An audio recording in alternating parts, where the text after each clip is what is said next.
Hey, what's up everyone? It's Assad here. Welcome back to the 52 Cards channel. In this video, I'll be teaching you pretty much my favorite method for shuffling a deck of cards. I love to shuffle. It's like a relaxing ritual for me. I just sit behind my desk and I shuffle over and over again. This is one of the more satisfying methods. It's a tabled riffle shuffle with a cascading ending to square up the deck.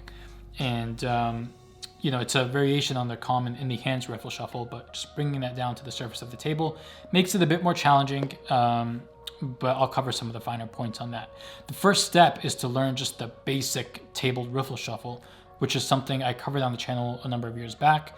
I'll cover it again here in this video just for the sake of completeness, but if you already know how to do that standard tabled riffle shuffle, I'll include a timestamp down below so you can skip to the new part, which is this cascading flourish at the end to square up the deck.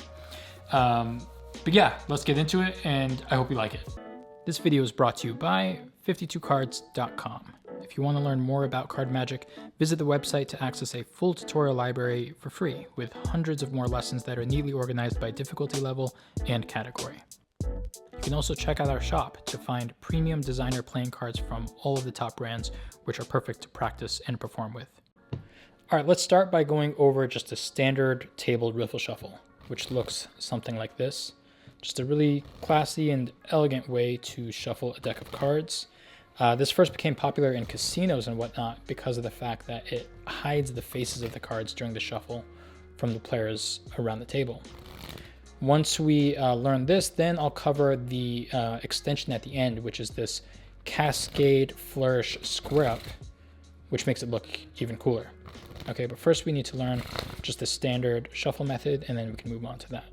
So it's going to be really helpful for this shuffle and for a lot of tabled card techniques to have a soft surface to work on, something with a bit of a cushion. So a close-up pad is perfect for that. If you don't have a close-up pad, you could just use the carpet or a couch or something like that. But if you want to get a close-up pad, I will drop a link down below for some really good options to choose from. But for now, just use whatever you have available to you. Okay, so the first step is we need to take the deck. You're going to turn it sideways and drop it down to the surface. And we need to cut the deck into approximate halves. All right, so we're going to be coming over and gripping the deck like so. That's thumbs at the back edge. Tips of my first finger are pushing down slightly on top of the deck. Middle and ring fingers are contacting the outer edge of the deck, and then I have my pinkies on each side of the deck, like so. Okay, now eventually you're going to want to learn how to do this cut in both directions. That's really useful for various card control techniques, but for now you just focus on doing it one way. We're either going to be cutting the top half to the left, or we're going to be cutting the top half to the right. Okay, it doesn't really matter which direction you go with, but for me personally, I usually cut the top half to the left. Okay, so to do that, what I'm doing here is I'm in this position with the pad of my left thumb. I'm just feeling approximately half of the cards. Okay, now this is a bit of an acquired touch. It's something that you're going to get better at with time, but eventually you'll be able to reliably cut approximately half the cards every time. So I'm feeling for approximately half. That was a bit too much. That's pretty close right there. And I'm lifting up. Okay, now keep in mind I'm pushing a little bit of pressure downwards with my first fingers. That allows me to kind of keep the deck completely square, and allows me to kind of apply a bit of direction, force in the opposite direction with my thumb to create a clean break. Okay, once I have that break there, with the pad of my right thumb, I'm going to be grabbing all of the cards below the break, and then I'm going to be moving both halves in opposite directions until they clear. Okay, at this point, I'm going to be angling the cards slightly like this. So I'm turning my right hand cards clockwise just a little bit, and my left hand cards counterclockwise just a little bit. And then for a brief moment, I'm just dropping both halves onto the surface. Okay, so you notice there's a bit of a V formation going on here in between the two halves. And you'll understand why that's important in a second. So I'm only in this position for a brief moment, just enough time for me to reposition my fingers a bit to prepare for the actual shuffle now. So what I'm going to be doing here is I'm going to be moving my thumbs closer to the middle, approximately the middle of the two halves. That is flexible. You know, I've seen some people, they like to do a very close shuffle where their thumbs close to the corners. Some people like to keep their thumbs right back here. For me, personally, I like approximately the middle of the deck. And then with my first fingers, instead of using my tips to apply that pressure downwards, I'm now folding those first fingers in. And now it's the outer knuckle of each first finger that's pushing down on top of each half, like so. Okay. Once I'm in this position, I'm going to be picking up both halves again, like so. And, you know, I'm applying that pressure downwards my first fingers. I'm pulling up with those thumbs. By the way, this is one of the reasons why it's helpful to have that soft surface, is that if you're doing this on a hard surface, it can be a little bit difficult to kind of pick up all of the cards and to get underneath them. You might have a handful of cards remaining on the surface after you try to pick them up, unless you have that bit of a cushion. Okay. But yeah, anyways, back to it. I'm in this position. I'm pulling up with my thumbs, and you know, because I have these opposing forces, my first fingers are pushing down, my thumbs are pulling up, it's going to create a bit of tension in the cards. You're flexing the cards a little bit. And now it's a matter of doing a controlled release of the cards. Okay, so let's focus on just one hand for now. This is the goal. We want to be able to just release the cards in a nice consistent stream like so, and ideally one card at a time is being released. Okay, so this is just going to take a bit of practice. In the beginning, you might find it difficult to do it completely smoothly, but you know, with enough repetitions you'll get it. So pushing down with the first finger, pulling up, and then my thumb is doing kind of this action. It's like slowly and gradually releasing the cards. Okay, but in the beginning, just do it slowly. Just practice this. Just practice releasing the grip a little bit off of each card until it falls, and doing it one card at a time. Okay, and then as you are get comfortable with that, just try to do it a little bit faster, and ideally all the cards are still remaining intact and square as you're doing this riffle. That's also part of the reason why it helps to have your pinky on the right side, is that it kind of acts as a brake almost, and I'm applying a little bit of pressure to the right with my pinky to help keep all the cards square during this process. Okay, once you're comfortable with that, you now want to practice doing it with the other hand as well. Same exact thing.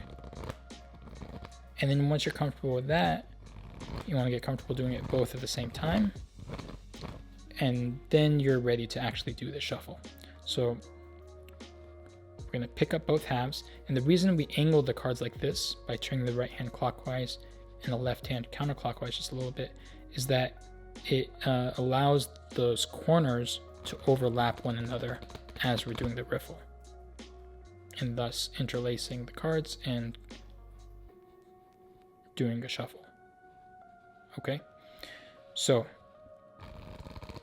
you're going to try to do as consistent and smooth of a shuffle as possible. What you want to avoid is large chunks or blocks in the shuffle. So in the beginning, it's okay, you know, but you might have, you know, kind of a blocky shuffle like that. That's not ideal. With practice, you'll be able to get kind of a much smoother shuffle like so. Okay, and the more smooth or more consistent the interlacing effect is, the better the cascading action will look at the end. All right, and the easier it'll be to do the cascading effect. And the more thoroughly the deck is going to be shuffled. So you just want to focus on getting those really smooth riffling actions, and then you want to be riffling at the same speed with each hand in order to create a nice smooth shuffle. And of course, having an even amount of cards in each half is going to help create a nice shuffle as well. Once the corners are interlaced like so, now we need to square the two halves together. Okay, so first I'm just going to cover the standard square up method, which looks like this. Once more. And in order to do this, keep in mind that after you do this riffling action, there's going to be quite a bit of friction in between all of the cards. So if you forcefully try to push the two halves together, it's going to be a bit challenging. Okay, so the key to doing this is you really want to have a very light touch. Okay, you want to minimize the amount of friction in between the cards. So there's no tension in my fingers at all right now. I'm using a very light touch. In the beginning, I'm just gripping the ends of the deck between my thumb and my middle and ring fingers, and then my pinkies are also still on the sides there, and I'm just pushing the two halves together a little bit, as much as I can comfortably. Okay, using a very light touch and trying to, reduce the effect of the friction. Once I'm to about here, the cards are largely squared, but not completely. I change my grip and I start doing this kind of a pinching motion. It looks something like this between my middle finger and thumbs.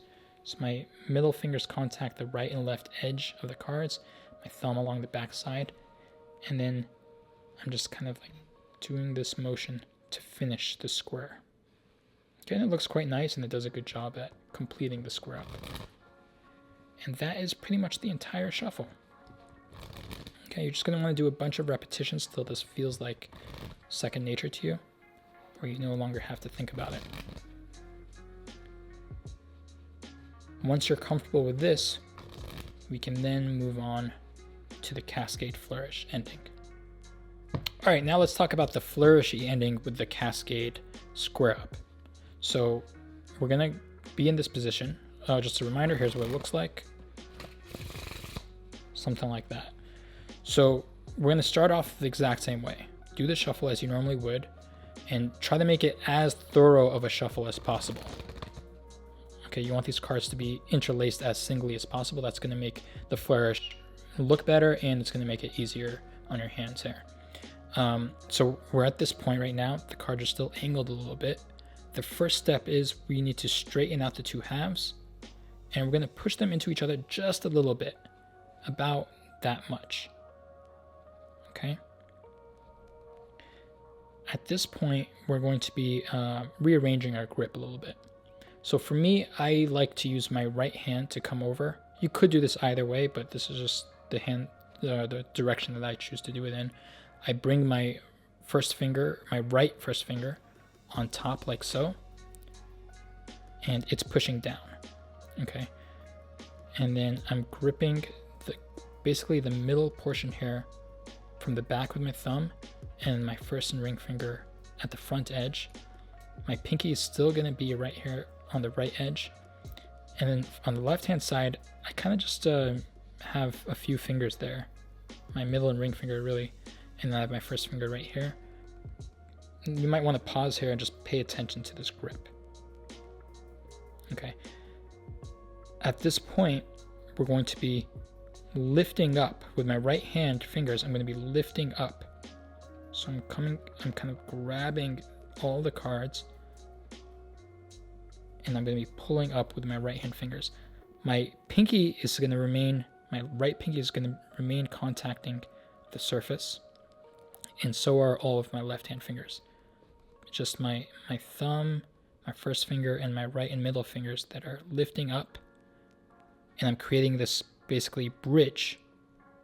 Okay, now this is going to be quite a bit of pressure here. You're going to feel it in your pinky. When you first start doing this, your pinky is probably going to start to feel a bit sore.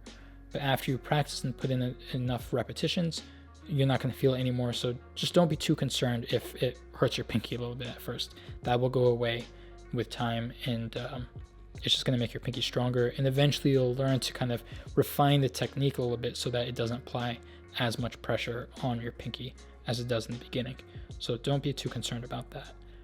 Okay, you're lifting up, and then after the lift up motion, I'm pushing to the left with my pinky and pushing to the right with my left hand fingers to further steepen that bridge. Oh, excuse me 1 second. My microphone kind of just... Okay, should be fine now. So like this. And what's going to happen here is I'm slowly going to relax the pressure that I'm applying to the left and right with my fingers.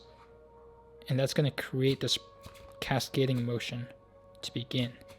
And then I'm going to just let it carry on through the entire deck. And that's going to leave the deck mostly squared for the most part. At the end, I might need to come over and clean up a little bit with that same pinching motion that we used before. Okay, it's going to be a little bit challenging in the beginning. It's going to feel like it requires a lot of pressure and force.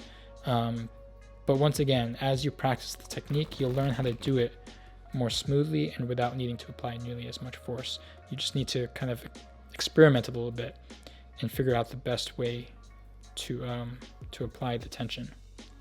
So once again, I'm here, I'm pulling up, I'm pushing left and right with both sides to make the bridge higher. And then at this point, it's hard to do slowly, really. It's gonna already want to start to cascade motion. To really get it going, you start to release. You start to kind of pull back with both fingers, with the pinky here and the rest of my fingers here, to complete the motion. Okay, let me do one in slow motion for you, and hopefully that helps.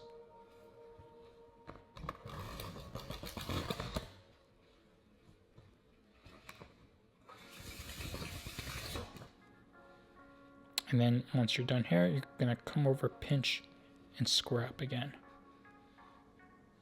All right, let me give you a few more tips here on this cascading motion. So one thing that I really ought to stress is that it's really important for you to be applying quite a bit of pressure downwards with your first finger throughout this motion, because if you don't have enough pressure downwards, what's gonna happen is this, and that's no good. You really need to maintain that grip there to keep the bridge intact. Okay, so in the end, you'll be like pushing downwards and on top of the deck like that. Okay, second tip. In the beginning, this isn't ideal, but in the beginning it might be helpful. When you cut the top half to the left, don't cut half the cards, cut less, maybe like a third of the deck. And that's just gonna make it a little bit easier. There's gonna be less tension involved in this bridge if you do that. Now you wanna make sure that that third of the cards that you do cut is shuffled very consistently into the deck, but you might just have a larger block of cards near the bottom or top of the shuffle, and that's okay.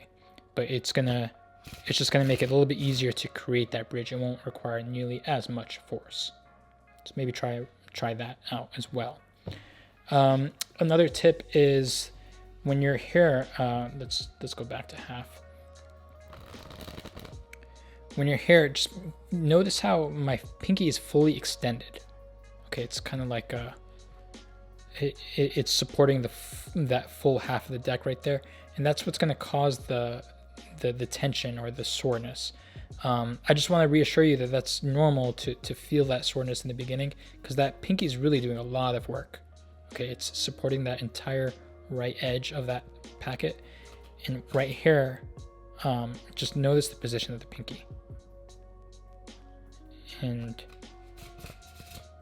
it's just serving as a brake to prevent that bridge from collapsing or flattening. So yeah, just be reassured that as you do it more and more, the soreness in your pinky will go away. You might need to strengthen your pinky a little bit in the beginning, but over time it's going to become natural and you're not going to feel it at all anymore. All right, everyone, I hope you enjoy that shuffle. It's a really good one to know whether you're playing card games or for card magic, or if you're just doing it as a relaxing ritual. It's definitely, my favorite shuffle technique out there and the one that I use most often. So that's all for now. If you would like to learn more, feel free to check out 52cards.com. In the meantime, practice hard, and I will see you later. Peace.